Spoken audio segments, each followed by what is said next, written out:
பார்க்க போகிறோம் அப்படின்னா பொடி தோசை செய்கிறது எப்படின்றத பார்க்க போகிறோம். அதுக்காக நான் இன்னைக்கு 2 கரண்டி தோசை மாவு எடுத்திருக்கேன். அதுக்கப்புறமா இட்லி பொடி எடுத்திருக்கேன். இந்த இட்லி பொடி என்னோட அம்மா ஊர்லேருந்து எனக்கு ப்ரிப்பேர் பண்ணி கொடுத்தாங்க. இதை எப்படி ப்ரிப்பேர் பண்ணணுன்றதை நான் ஒரு வீடியோவில் உங்களுக்கு போஸ்ட் பண்ணுறேன். இப்போ நம்ம பொடி தோசை செய்கிறது எப்படின்றத நம்ம இப்போ பார்க்கலாம்.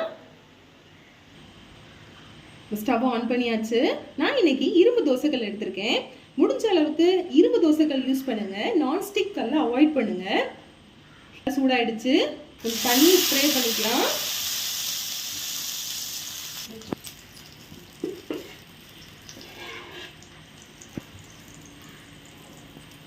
மாவு ஊற்றலாம்.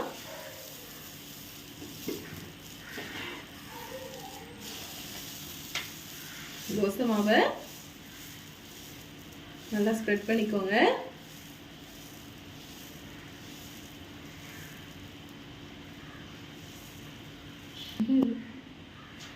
இப்போ இதுல நம்ம இட்லி பொடி ஆட் பண்ணிக்கலாம்.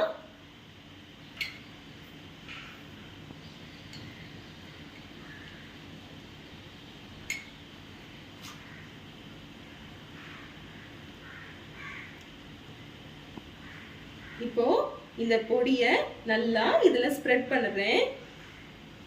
நல்லா இந்த தோசை ஃபுல்லா கவர் ஆகிற மாதிரி நல்லா பொடியை ஃபுல்லா ஸ்ப்ரெட் பண்ணிக்கோங்க. ஸ்ப்ரெட் பண்ணியாச்சு. இப்போ இதுல கொஞ்சமா நல்லெண்ணெய் ஆட் பண்றேன். நல்லெண்ணெயை நல்ல தோசையோட ஓரமா நல்லா போட்டுக்கோங்க. அதுக்கப்புறமா அதோட சென்டர்லையும் ஊத்திக்கோங்க. இப்போ நான் என்ன பண்ண போறேன் அப்படின்னா ஒரு லிட்டை வச்சு இதை க்ளோஸ் பண்ணிடுறேன். ஏன் இதை க்ளோஸ் பண்றேன் அப்படின்னா தோசையோட மேல் பகுதி கொஞ்சம் வேகணுன்றதுக்காக. இப்போ இந்த லிட்டை நம்ம எடுத்து பார்க்குறோம். மேலுள்ள பகுதி வெந்துருச்சு. தோசை நம்ம எடுத்து பார்க்கலாம்.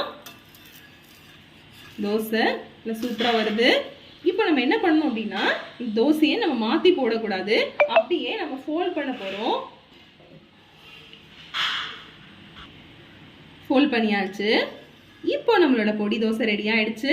இதை நம்ம ஒரு பிளேட்க்கு ட்ரான்ஸ்ஃபர் பண்ணிடலாம். தோசையை ட்ரான்ஸ்ஃபர் பண்ணியாச்சு. நம்மளோட பொடி தோசை ரெடி ஆயிடுச்சு. இது உங்க வீட்டில் ட்ரை பண்ணி பாருங்க.